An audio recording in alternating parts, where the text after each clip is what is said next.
It's a great day. My name is Jay Brown, the Happy Entrepreneur, and welcome to the Happy Entrepreneur Show, the number one business development and revenue focused late night show in the country where we are on a mission. And our mission really is to empower, our mission is to inspire, and our mission is to provide you, that's right, you, the hard-working entrepreneur, with all of the resources that are necessary to execute that big vision you have for the people you were called to serve. In this episode, we have the one and only Dr. Serelda. She's in the building, and she'll be talking Hey, about, y'all. well, how to be married to your purpose. Let's find out what that's about. What's going on, Doc? How you doing? Hey, Shay. How are you doing today? I'm doing well. Thanks for being here. We appreciate it. And thank Thank you to you for having me. viewers. Yes, thank you to viewers. Thank you for allowing us to stream into your home and be a part of this experience. We appreciate you as well. Before we get started, we'll talk about how famous you are in a moment, and people will read your bio and see all the wonderful stuff you've done. But we're talking about being married to your purpose. And I might be the only person thinking, but purpose means different things to different people. So when you say purpose, what is your definition of purpose? And what does that even look like these days? That's a really good question because a lot of people think that purpose is just, okay, what am I supposed to be doing? What are the things that I'm good at? But it's not just that, Shay. I think people get confused with how they are calculating the things that they want to accomplish in life, and they attach purpose as a function to it, and they never get to really know who they are inherently. To me, being married to your purpose is understanding that life happens. You may think that you're operating in your purpose when you were 23. And for me, for example, I'm 49 years old.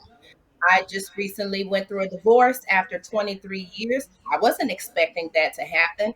And I thought my marriage was my purpose. And God said, no, you made your marriage your purpose and you made your husband your God and you left me out. And so as a result, I didn't realize I was even misaligned.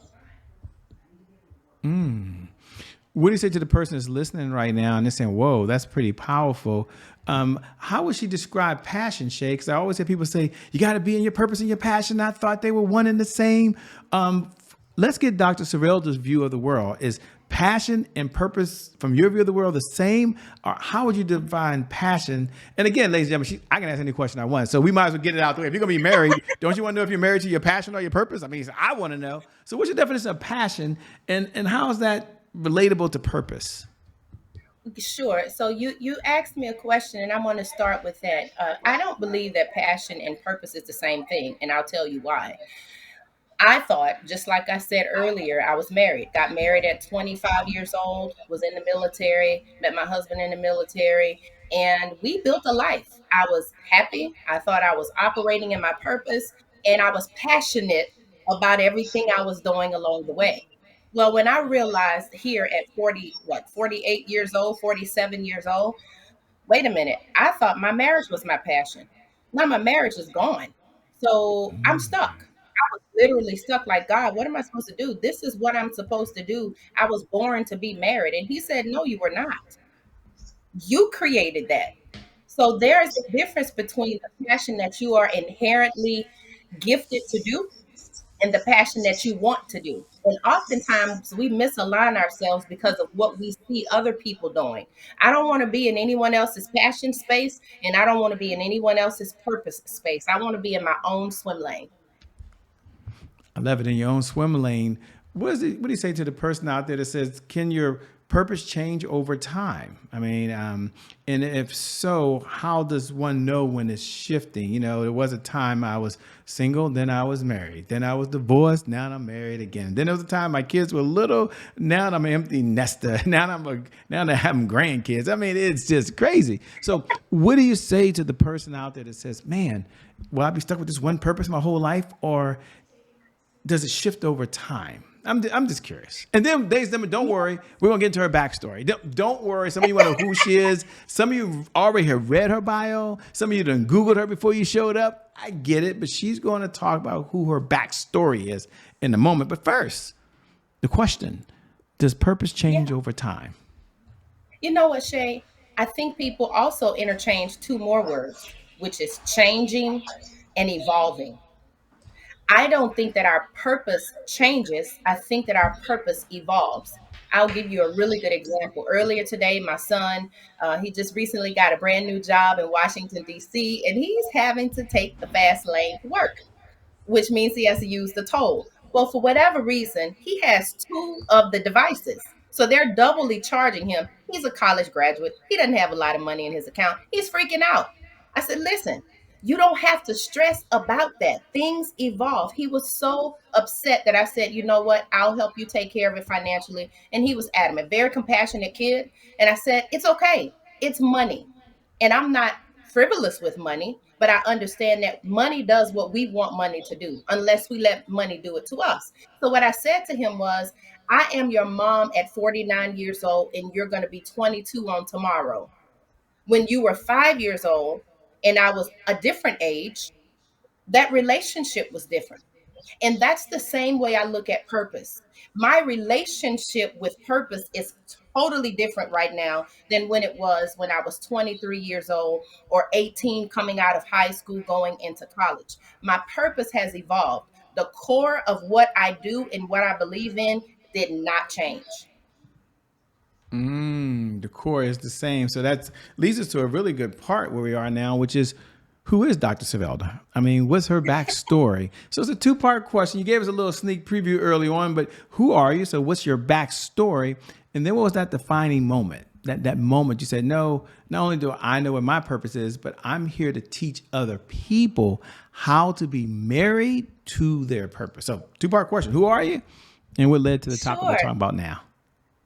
Absolutely. So I'm a born and raised Louisiana girl. I know a little bit about Louisiana, Shay, but I am born and raised Louisiana. I graduated from Grambling State University.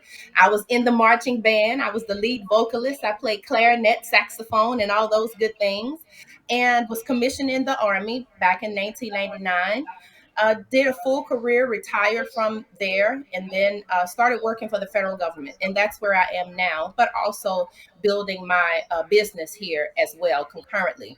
But for me, the crucible moment in my life was one of them actually was me actually having to get a divorce. I didn't want to get a divorce, and it taught me so many lessons because I was in a career where the army told you exactly what to do, when to do it, where you're going, when you're coming back, when you're going to change where you are. And so for a long time, almost 20 years, I was told what my purpose was.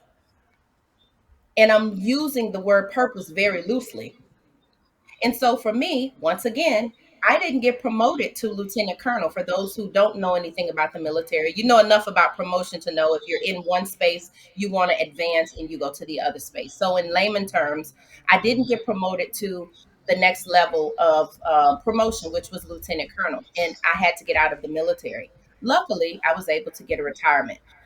And so for me, that was difficult for me because I'm saying, what did I do wrong? Did I do something wrong? Well, fast forwarding, here we are again to another crucible moment, the marriage. And I'm stuck in a space now where I'm forced to have to file for divorce. And without getting into a lot of the details, what I'll say in summary is there was a space in my life where I had to decide if my values were going to stand or if I was going to sacrifice for the person that I was married to because maybe our values were no longer the same.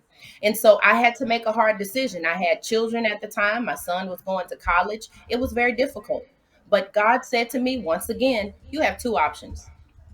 You can stay and die, or you can leave and live. And I said, well, can I stay and work it out? He said, no, you've been trying that for 23 years. That's not working. So you got two options. And so I decided to leave and to choose myself. And I explained that to my children, which was extremely hard. But now, 2 years on the other side of being separated and divorced, I'm better. I'm healed. I'm still healing. And a lot of time, purpose is in present tense all the time. It's in present tense because you're always evolving. Anything in life can come at you at any point.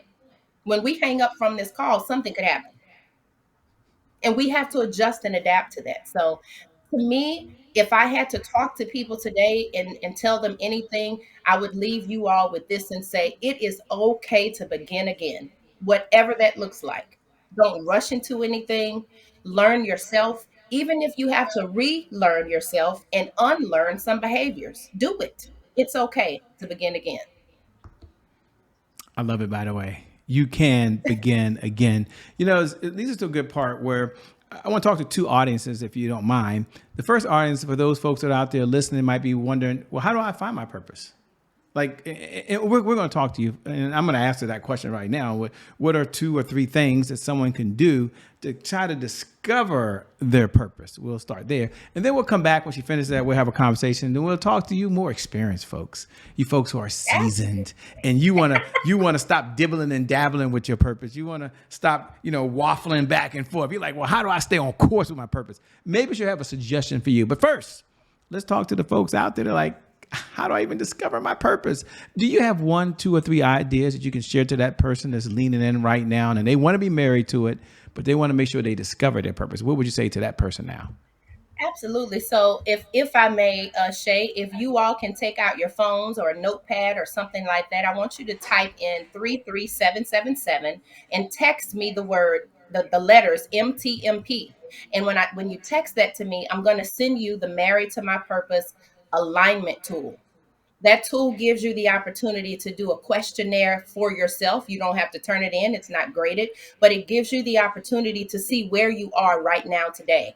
And so I'm offering that free gift to you all tonight. So go ahead and text 33777 and text MTMP to me, and you'll be able to get that tool. That tool gives you the opportunity to see where you are, and it gives you a gauge of your baseline. So I definitely wanted to make sure I didn't leave. And from Louisiana, we always come bearing gifts, Shay. So I had to bring something for the audience.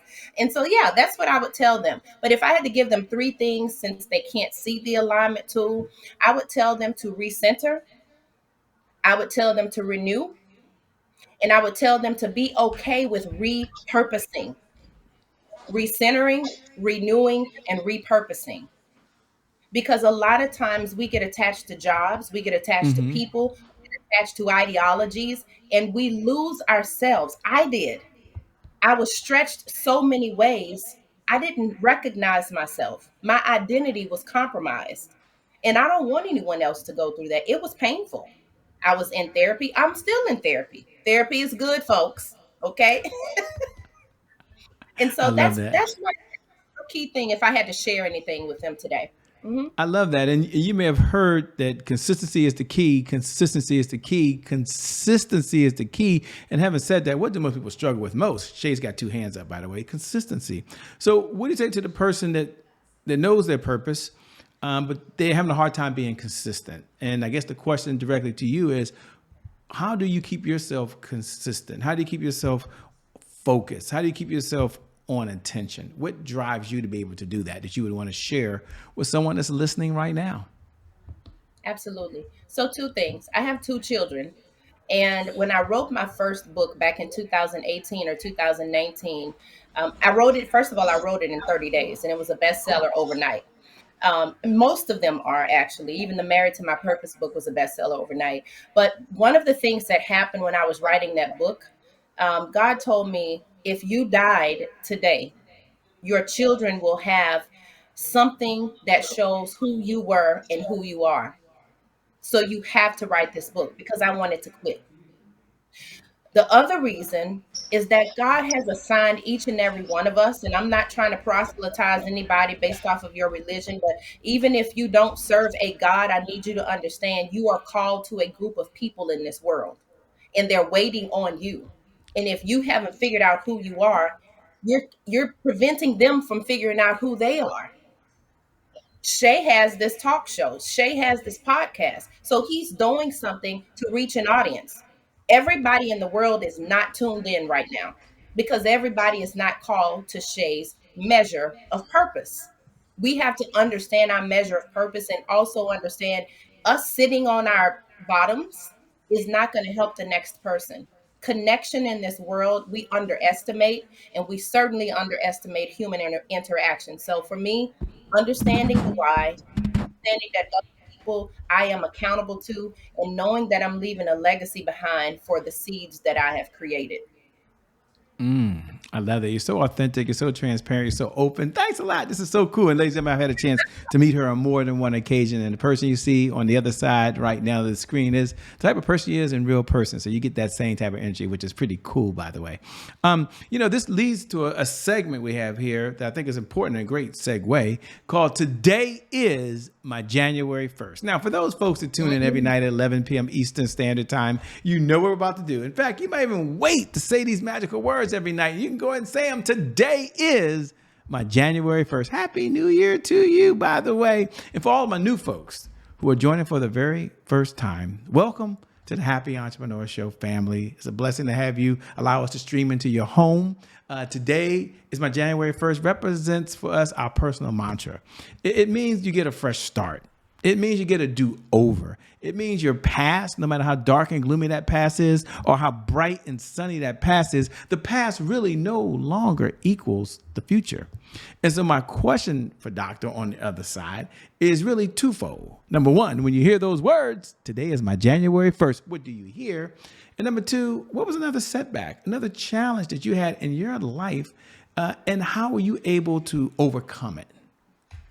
Absolutely. So the first part of that question, the first thing that I think about when I hear today is your January 1st is almost synonymous to what something I said earlier, which is it is okay to begin again. We don't like to start over because it makes us feel like we've lost time and we can't recover, but that's not true. So my January 1st is understanding I can have a January 1st every day for 365 days if I have to begin again. Now that's part one. Part two is another area of my life that I would highlight is I wasn't raised by my parents. My mom was a drug addict. My dad introduced her to drugs, and my grandmother, my maternal grandmother, raised me. So my grandmother passed away when I was 11th grade. I stayed with several different families between 11th and 12th grade, and ended up getting scholarships to go to school. And that's how I ended up in the military because I had an ROTC scholarship. And I also had band scholarships, academic scholarships as well. So I put my way through school through scholarships and through the ROTC program for the Army. That was a very hard time for me between 11th and 12th grade year. My mom, again, like I said, was on drugs. And she, instead of when my grandmother passed away, we thought she would take a turn toward the positive side to take care of us because I have an older sister. And it pushed her further into the drug life. And so I ended up being raised by a community. That um, crucible moment of the community raising me taught me a lesson. And one of the things that have never left me up until this point is that anywhere I go, everywhere I go to meet new people, they always feel like family. I'm always easily connecting to people who have like-minded spirits. And it's not hard for me to bring people in. It's not also hard for me to see when people need. And that's a trait that I am very appreciative for from my grandmother. But had I not gone through that situation, and I'm not glorifying it, but had I not gone through the situation with my mom and dad not raising me, never understanding or even meeting my dad until his funeral, it has taught me the gift of family and the gift of what true community is. Even with this particular platform, Shay, with Sean Fair and the Leadership Experience Tour, I felt community. I felt family. After coming to the tour, I'm like, what am I in? This is a matrix that I've been needing all my life. Like, where have y'all been?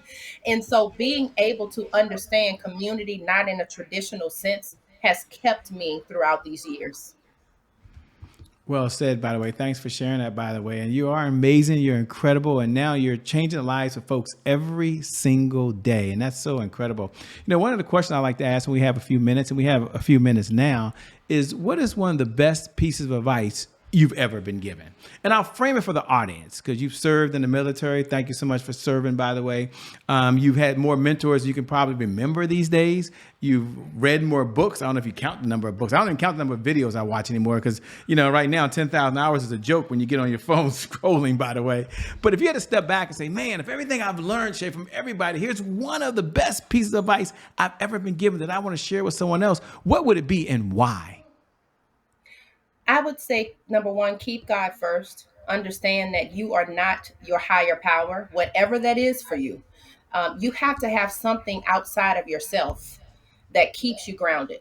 And the other piece of that is a quote that I always use by Arthur Ashe: use what you have, do what you can, and start where you are. Very, very, very powerful. What do you enjoy most about what you're doing these days? Because you seem to be having a lot of fun doing it. I am. I am. It's a lot of homework. Sean Fair is not to be played with, by the way. If he ever hears this video, I am doing all of my homework in this coaching space and platform. But I enjoy seeing people have aha moments. I enjoy even seeing myself have aha moments. I told this story to someone here lately. I was in an ecosystem for 25 years. And now I'm about to hit 50 years old next year, having to start life over. That's not what I had planned. And so for me, being able to have these aha moments for myself, even to say, I can do this. I can start over. I can shift. I can pivot. I can do it again, just in a different way. And so understanding that I can shift ecosystems and still thrive, it means so much to me. And people are starting to resonate with it, especially those people who knew who I was in the first 25 years. They're thinking, I get this question all the time, Shay, how are you doing this? Like, you do not seem bothered. I said, I am bothered. I cry. I hurt. I stress like every other human being, but my core is foundational and it doesn't shake me when those things come. So that's what I would share. Will says, we come down the home stretch. Two-part question. Number one, what type of clients are you looking to work with these days? And number two, how can folks best connect with you over and beyond today? Where should they go? You gave a phone number earlier. Maybe they should text. What should they do? Absolutely. So they definitely can text me at 33777 and type in MTMP, or you can go to my website at www.married2mypurpose.com. I'm also on Instagram, Instagram, TikTok, and Facebook. You can find me at the handles, any of the variations of Serelda Herbin, Dr. Serelda Coaches, Coaching That Cares. And so you can find, or Dr. Serelda Leads. So you can find me at any of those handles on social media. And I'm looking forward to working with those people who feel like they cannot start over. I'm looking for those people who have lost something. They may have lost someone, or they may not have ever been operating in the purpose that they know is burning inside of them. They may have been living for their parents. They may have been living for the traditions that they had in their particular workplaces, and they don't have to do that. And so those are the people that I want to work with and let them know they can begin again. Well, thank you so much for being on the Happy Entrepreneur Show. We appreciate it. Can't wait to have you back again soon. Absolutely. Thank you so much, Shay, for having me. And thank you to viewers. Thank you for tuning in, by the way, because without you, well, we don't have a show. And so I never get tired of reminding you every night at 11 p.m. Eastern Standard Time, no matter what's going on in your life, whether you're doing really, really well and you're going to that next level of success, whatever the next level of success looks like for you, or you've been hit with the punch that you never saw coming. The one thing I do believe is that today is your January 1st, because of just that one reason. I believe your best is still yet to come. Your best is yet to come. Your best is yet to come. With that being said, my name is Shay Brown. I'm out. Peace. See you on the other side. Bye-bye, everybody.